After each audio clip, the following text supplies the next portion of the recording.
Assalamualaikum warahmatullahi wabarakatuh. Perkenalkan, nama saya Sandika Ilham Muhammad. Nah, teman-teman, jadi di sini kita akan melanjutkan lagi materi aplikasi diferensial kita, aplikasi turunan kita. Yaitu sekarang tentang biaya total dan biaya marginal. Wah, ini mah teman-teman udah pada jago. Produsen akan memerlukan biaya untuk memproduksi suatu barang yang merupakan akumulasi dari fixed cost dan variable cost. Jadi ini mungkin nggak dari sini, karena kan TC sama dengan FC tambah VC gitu. FC adalah biaya tetap yang tidak akan berubah-ubah dan VC adalah biaya yang akan berubah-ubah tergantung berapa yang kita produksi gitu. Kemudian rata-rata biaya yang diperlukan untuk memproduksi satu unit disebut dengan average cost atau AC. Tambahan biaya sama aja kayak konsep revenue ya.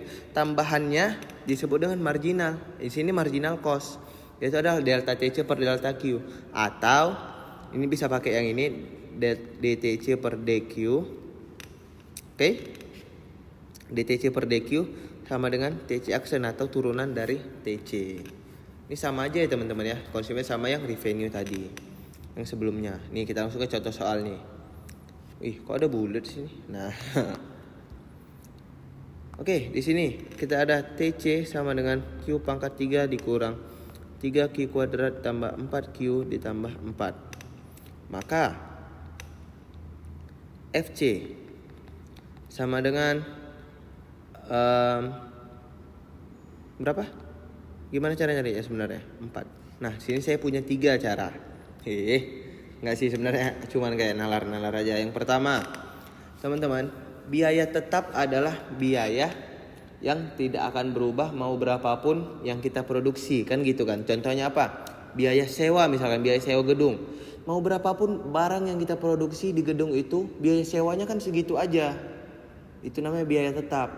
Jadi kalau kita lihat dari persamaan ini, yang tidak akan berubah ketika kita memproduksi barang atau ketika kita mau memproduksi berapapun barang yang mana? Betul, 4. Oke, itu dia.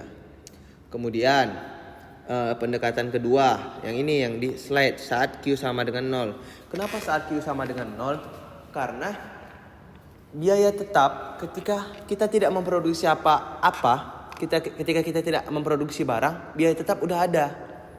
Nah, karena itu dia tuh saat Q sama dengan 0, berarti dia tuh biaya tetap yang muncul. Karena kan kalau biaya variabel itu kan harus ada barang yang diproduksi. Tapi kalau pada saat Q sama dengan 0, yang ada itu sama dengan biaya tetap. Jadi saat Q sama dengan 0, dia tuh biaya tetap. Atau ini sama saat Q sama dengan 0. Oke, teman-teman. Kemudian yang ketiga, teman-teman lihat yang nggak ada koefisien Q-nya. Yang di sini mana yang nggak ada koefisien Q-nya? Cuma 4. Maka dia adalah fixed cost atau biaya tetap gitu.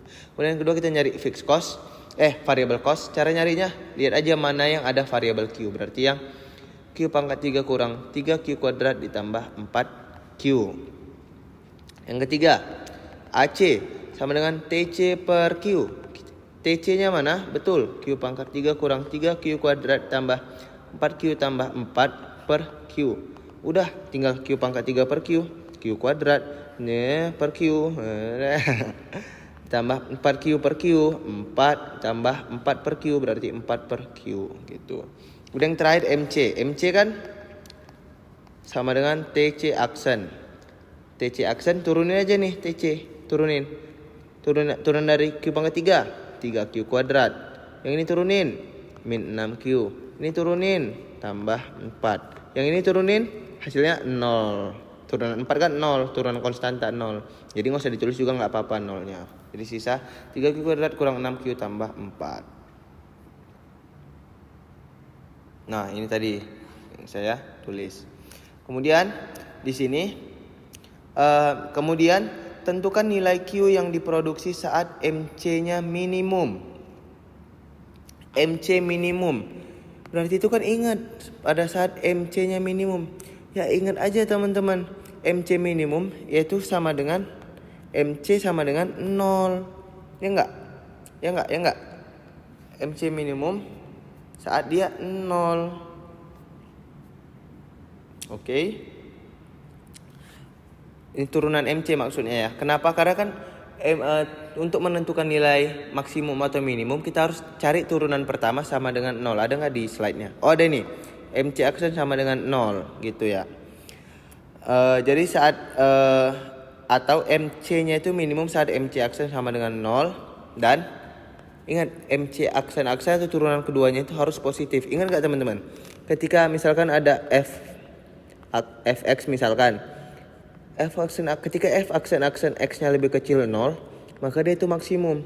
Ketika f aksen x lebih besar 0, dia minimum. Jadi untuk memperoleh MC minimum, maka f aksen x atau turunan keduanya harus lebih besar 0 gitu. Oke, kita coba yang kedua dulu ya. MC minimum kan saat MC aksen sama dengan 0. MC-nya tadi yang mana? MC-nya yang ini. Maka MC aksen sama dengan turunin ini. 6Q kurang 6 sama dengan 0. Ya kan? Berarti Q sama dengan langsung aja 1. Nah, MC aksen atau turunan keduanya harus positif. Kita cari MC aksennya nih. Turunan keduanya. Ini kan turunan pertamanya nih. Turunin aja sekali lagi supaya dapat turunan kedua. Berarti 6Q dikurang 6. Oke. Maaf, kok 6Q kurang 6 sih? Kan MC-nya yang ini 6Q kurang 6. Maka turunan kedua atau MC aksen sama turunin sekali lagi 6. Yang ini tuh MC-nya. Yang ini MC aksen, yang ini MC aksen gitu. Jadi dia tuh udah memenuhi ya. Jadi pada saat dia Q-nya sama dengan 1, MC-nya akan minimum. Kenapa? Karena ternyata MC aksen-aksennya udah lebih besar dari 0 gitu. Jadi dia udah memenuhi syarat istilahnya. Nah, kita lanjut ke profit maksimum. Teman-teman pasti ingat kan rumus profit adalah TR kurang TC atau pendapatan dikurang biaya. Profit atau P merupakan selisih antara total revenue dengan total cost. Saat P lebih besar 0 dikatakan untung, udah jelas ya. Jadi kalau profit kita positif atau lebih besar 0 ya profit untung. Saat P lebih kecil 0 atau dia negatif ya rugi. Saat P sama dengan 0 ini sama namanya apa? PEP atau titik impas. Jadi pendapatan sama dengan biaya ini gitu. Kemudian fungsi profit atau P akan mencapai titik balik atau titik ekstrim atau titik kritis atau titik stasioner, banyak banget namanya. Saat P aksen sama dengan 0. Jadi profit maksimumnya itu saat P aksen sama dengan 0. P aksen sama dengan 0. P tadi rumusnya apa P? TR kurang TC. Nah, ini kan P. Jadi kalau diturunin nyari P aksen, berarti turunin aja ini. TR aksen dikurang TC aksen, benar nggak? TR aksen dikurang TC aksen sama dengan 0. TR aksen kan sama dengan apa? MR. TC aksen sama dengan apa? MC sama dengan 0.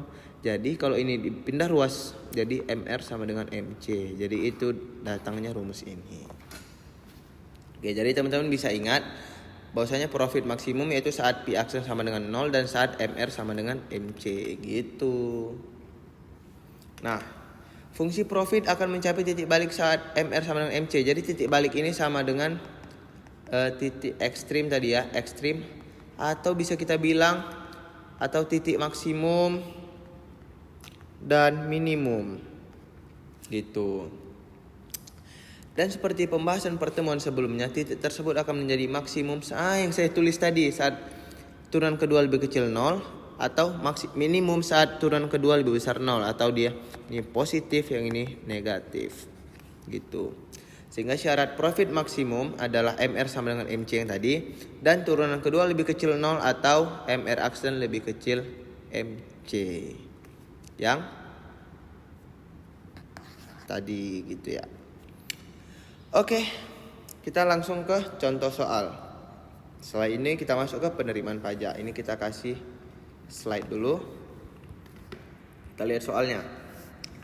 TR sama dengan min 2Q kuadrat ditambah 1000Q.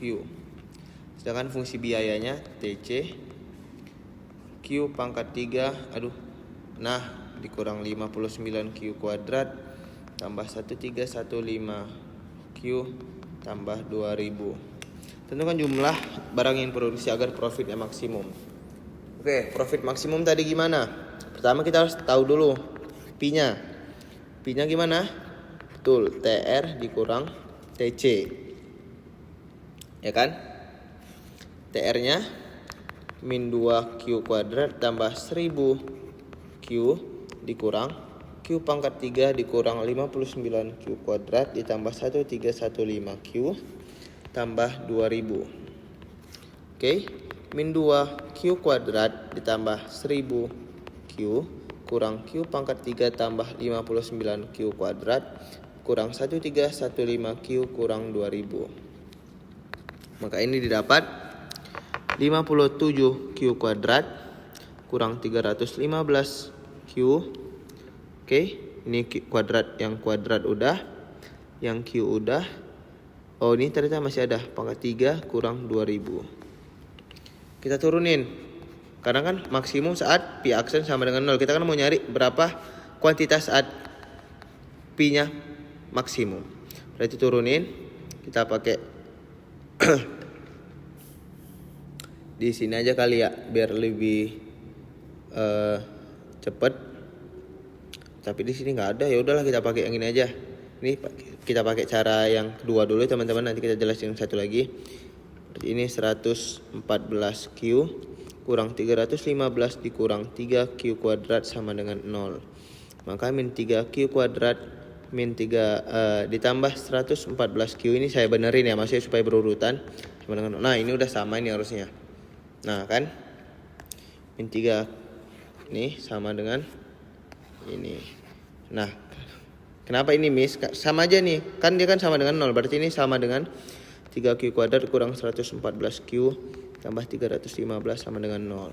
Nah, sama aja kan? Ini sama ini. Udah, ini intinya kita tinggal nyari pemfaktoran dari ini tadi. Ini kan bisa, ini sama-sama dibagi 3, bagi 3, bagi 3, bagi 3, hasilnya yang ini.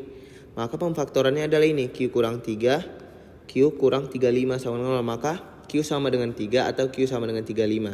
Jadi profit maksimum saat Q sama dengan 3 atau Q sama dengan 35. Syarat keduanya tadi apa? MR aksen harus lebih kecil daripada MC aksen. MR aksen lebih kecil daripada MC aksen. MR yang mana teman-teman? MR belum kita ketahui. MR kan turunan dari TR. Langsung aja turunin yang ini ya. Min 4Q tambah 1000. Ini MR. MR aksennya mana? MR aksen sama dengan minus 4. Kemudian yang kedua, MC 3Q kuadrat dikurang 118Q tambah 1315. MC aksen sama dengan 6Q dikurang 118. Maka MR aksen harus lebih kecil daripada MC aksen. MR aksennya ini minus 4, MC aksennya ini. Maka MR aksen kan lebih kecil MC aksen. Minus 4 lebih kecil dari 6Q kurang 118. Oke, berarti 6Q kurang 118 lebih besar minus 4. Ini perhitungan matematis biasa ya. Berarti 6Q lebih besar dari 114, Q lebih besar dari 19. Maka yang memenuhi itu Q-nya harus lebih besar daripada 19. Q-nya tadi kan kita kan ada dapat mana? Q-nya tadi ada 3, ada 35. Sementara syarat yang kedua itu Q-nya harus lebih besar dari 19. Berarti yang memenuhi hanya betul Q lebih besar dari 35. Kenapa Q sama dengan 3 nggak bisa? Karena Q sama dengan 3 tidak lebih besar dari 19. Sementara syarat 2-nya harus lebih besar dari 19. Oke. Nah, di sini dari kedua syarat tersebut, profit akan maksimal saat perusahaan memproduksi 35 unit dengan nilai P P sama dengan TR dikurang TC. Tadi dapat P-nya nih. Yang ini tadi sama kayak yang kita buat tadi, sama seperti yang kita buat. Mana dia teman-teman? Ini. Oke. Nih, ini persamaan P. Yang ini tuh persamaan P atau profit ya. Gitu. Maka tinggal kita masukin aja. Berapa profit maksimum, masukin aja. Kan Q-nya tadi kan untuk maksimal dia adalah 35. Maka masukin ke sini. Ke yang ini. Berarti minus 35 pangkat 3 tambah 57 kali 35 kuadrat dikurang 315 kali 35 dikurang 2000. Maka profit maksimumnya adalah 13.925. Nah teman-teman, di sini kan ada beda nih. Ini MR sama dengan MC. Ini P aksen sama dengan 0. Ingat lagi yang ini tadi. Mana? Nah, jadi dia tuh kita bisa pakai P aksen sama dengan 0, kita bisa pakai MR sama dengan MC untuk menentukan profit maksimum kuantitasnya berapa. Saat profit maksimum kuantitasnya berapa bisa pakai P aksen sama dengan 0 atau MR sama dengan MC. Jadi ini udah ada saya contohkan saat dia pakai P aksen sama dengan 0, di slide ada saat dia MR sama dengan MC dan hasilnya sama saja gitu. Jadi tergantung kondisi atau teman-teman mau pakai yang mana. Oke, aman ya. Kemudian next kita ke penerimaan pajak maksimum. Oke. Analisis pajak yang kita lakukan adalah specific tax. Ini pajak ini kan udah pernah kita bahas ya. Udah di periode UTS kemarin. Saat pemerintah mengenakan pajak menyebabkan harga yang dibayar pembeli dengan harga atau uang yang benar-benar diterima penjual menjadi tidak sama. Nah, saat pajak ditanggung pembeli, uang yang diterima penjual adalah P. Tapi uang yang dibayar pembeli adalah P tambah T. Udah jelas dong. Misalkan nih ada pajak sebesar T tadi. Pajak sebesar T. Pajaknya sebesar T. Tapi karena ada pajak, maka kita sebagai pembeli harus membayar lebih nih. Jadi P tambah T gitu. Misalkan awalnya harganya adalah P. Karena ada pajak kita harus membayar lebih P tambah T. Kemudian untuk saat ditanggung penjual, uang yang diterima penjual misalkan adalah P. Tapi karena ada pajak jadi berkurang uang yang kita terima sebagai penjual sebesar pajak. Kenapa? Ya, karena pajak tadi kan harus kita setorkan kepada pemerintah, intinya gitu ya. Uang yang dibayar pembeli tetap P. Wah, ini juga teman-teman udah pasti udah jago juga. Nah, konsep penerimaan pajak. Atas pajak tersebut, pemerintah akan memperoleh penerimaan pajak atau T sebesar T dikali Q bintang. Q bintang ini maksudnya adalah Q setelah adanya pajak. Jadi nanti ada keseimbangan setelah pajak gitu. Oh, ini ada. Dan Q aksen atau Q bintang adalah jumlah barang keseimbangan setelah pengenaan pajak. Dengan membentuk fungsi pajak dalam T bisa ditentukan berapa tarif yang dikenakan agar penerimaan pajaknya maksimal. Hubungan antara tarif pajak dan penerimaan pajak yang diperoleh tergambar dalam kurva Laffer ini belum ada kita pelajari ya teman-teman. Nah, ini langsung ke contoh soalnya aja. Di sini P sama dengan 15 kurang Q. Ini fungsi permintaan, jadi D. Kemudian PS atau fungsi penawaran 3 tambah 0,5 Q. Pemerintah berencana mengenakan pajak spesifik sebesar T per unit. Tentukan nilai T agar penerimaan pajaknya maksimum dan hitung penerimaan pajaknya. Oke teman-teman, tadi T-nya sebesar T, benar ya? Yang dijadikan pertanyaan, tentukan nilai T agar penerimaan pajaknya maksimum. Oke, ini asumsinya kita asumsikan bahwasanya pajak ditanggung penjual,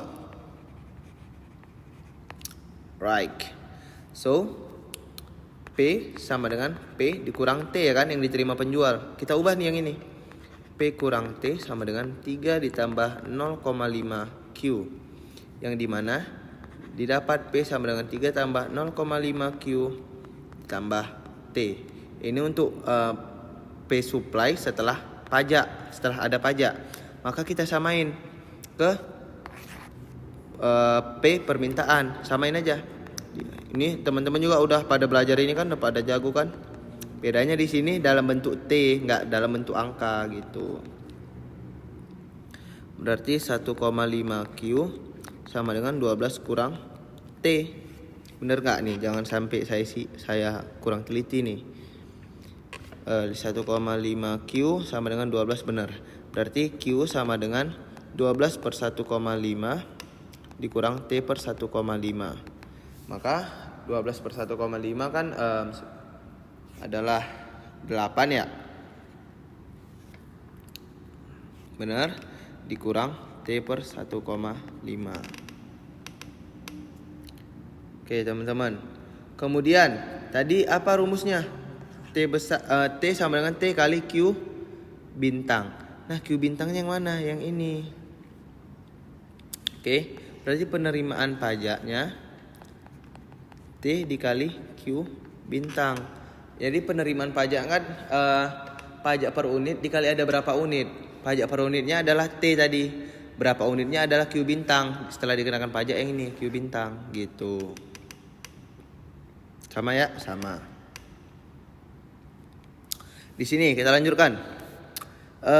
T-nya tetap T dikali Q bintang yang ini. Berarti 12 per 1,5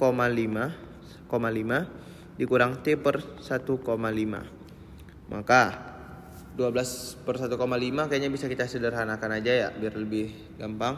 Ini kan T dikali udah ada di sini rupanya 8 dikurang T kuadrat per 1, T kuadrat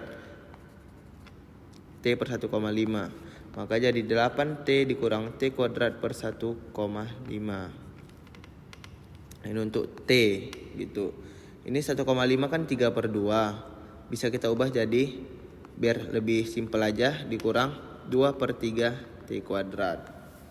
Oke, maka untuk mencari pajak maksimum ini saja itu T agar penerimaan pajaknya maksimum. Berarti pajak maksimum adalah T aksen sama dengan 0 gitu. T aksen sama dengan 0. Di sini dengan membentuk fungsi pajak dalam T bisa ditentukan berapa tarif yang dikenakan agar penerimaan pajaknya akan maksimal. Bagaimana caranya?